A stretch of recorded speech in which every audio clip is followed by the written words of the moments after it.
નમસ્કાર સીતારામ બધાને અને જય શ્રી કૃષ્ણ. અલગ શબ્દ આપણે વાપરી છે આજે, કેમ કે તમને કંઈક અલગ ખોટું બોલીએ તો સારું લાગે છે બધાને, એટલા માટે. તો ખેડૂત ભાઈઓ હોય છતાં કોઈ પણ વિડીયો જોવો તો આજે આપણે વિડીયોમાં તમને બધાને બહુ મજા આવશે. વરસાદ તો આજે કાંઈ લગભગ બહુ છે નહીં, અમુક જગ્યાએ ઝાપટા આવ્યા હતા તો હશે એ લોકો લખશે, કેમ કે જે લખવાવાળા છે એ તો રોજ લખે છે. આપણે કોમેન્ટ આવી થઈ આગળ કોની કોની આવી વાત કરશું આજે, કેમ કે આજે આપણી પાસે જાજો થોડોક સમય છે એટલા માટે.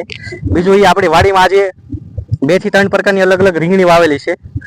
આ રીંગણી તમે અત્યારે જોશો તો તમને લાગશે કે ઈંડા આકારનું છે કે નહીં, એમ ઈંડું જોઈ શકો છો. આની ઉપર આગળ આપણે વાત કરશું હજી ડીપમાં. પછી મેન આપણો ટોપિક છે વૃક્ષ વાવવા. એ તો આપણે કહેવાનું છે ને કહેતો રહીશ, એમ કે આપણો ટાર્ગેટ લઈને બેઠા છે, રોજ કહેવાનું છે.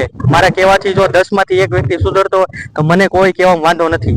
એ લક્ષ્ય લઈને હું રોજ વૃક્ષ વિશે વાત કરવાનો છું એટલા માટે.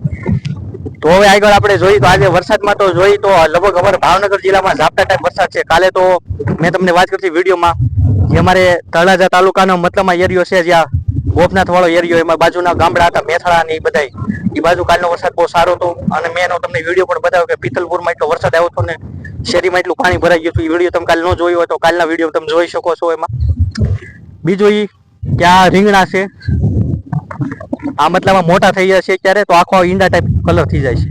અને આ રીંગણું નાનું હોય ત્યારે કેવો કલર હોય એ તમને બતાવવા માંગુ છું. આની વિશે ડીપમાં આપણો વિડીયો આવશે ટૂંક સમયમાં.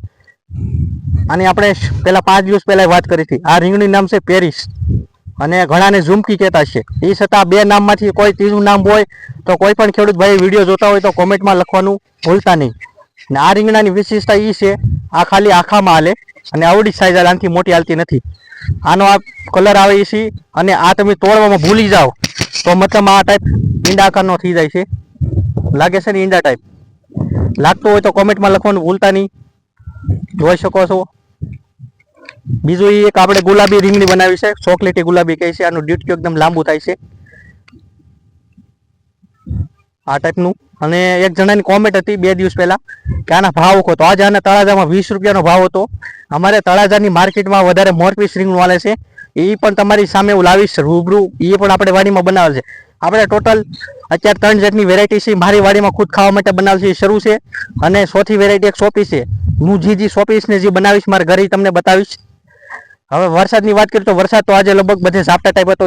અને મેન આપણું છે વૃક્ષ વાવવા જરૂર છે. શા માટે જરૂર છે? રોજ કેવું પડે, પણ ઘણા લાગે છે કે એક ને એક વાય રોજ કરે છે. કેવું માટે એ માટે કેવું પડશે કે આપણે 3 ઋતુ આવે છે, ચોમાસું, ઠંડી અને ગરમી.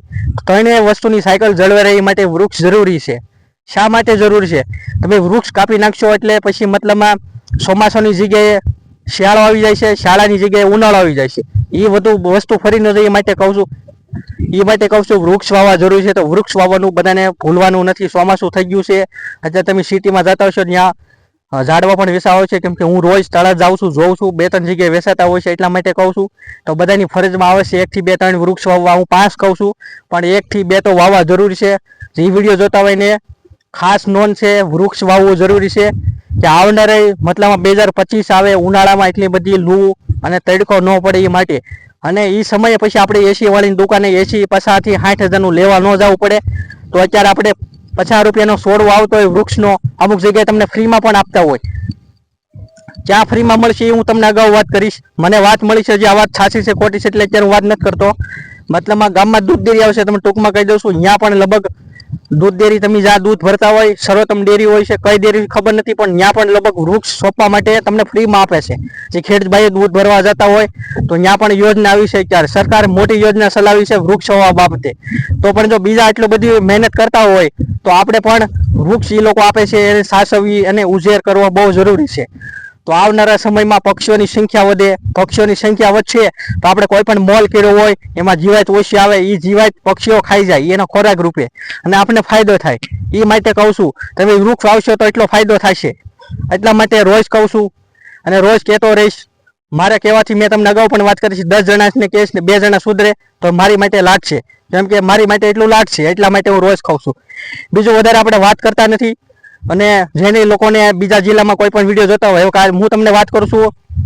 કાલે મારે કોમેન્ટ આવી હતી સુરત બાજુથી, બારડોલી હતી, એ બાજુથી કોમેન્ટ આવી હતી કે અમારે બારડોલીમાં કાલનો વરસાદ સારો છે. તો એવી રીતે રોજ કોઈ પણ જિલ્લામાંથી હોય, બારડોલી વાળા ભાઈને સારું લાગ્યું તો એ કોમેન્ટ લખી છે. તો તમે પણ લખવાનું ભૂલો નહીં. એ માટે હું રોજ કહું છું કોમેન્ટ લખશો તો આપણે જેનું નામ લખ્યું છે તો નામ પણ બોલી છે. મેં કીધું એ ભાઈ લખ્યું મારે બારડોલી બાજુ 4 વર્ષ તો તેને લખ્યું હતું એટલે કીધું. પછી ઘણા લોકો એમ લખે છે રાજુભાઈ તમારી માહિતી સારી લાગી છે તો એ પણ લખે છે. તો તમે પણ કાંઈક ને કાંઈક લખો. તમે કાંઈક લખશો તો મને ઉત્સાહ જાગશે તો આપણે કાંઈક નવું વસ્તુ જાણવા માટે લાવું છું. આજ હું રીંગણા લાવ્યો, કાલ બીજી વાત લાવું છું. એટલા માટે કહું છું કોમેન્ટમાં કાંઈક લખવાનું ભૂલતા નહીં. તો આગળ આપણે એ વિડીયો પૂર્ણ થાય છે, પણ આગળ હું બપોરે તળાવ હતો ત્યાંથી ઝાપટા સાથે વરસાદ હતો એનો વિડીયો પણ આગળ આવશે. તો એ વિડીયો જોજો કેવો ઝાપટા સાથે વરસાદ હતો એ પણ જોવાનું ભૂલતા નહીં. તો સીતારામ, બધાને રામ રામ.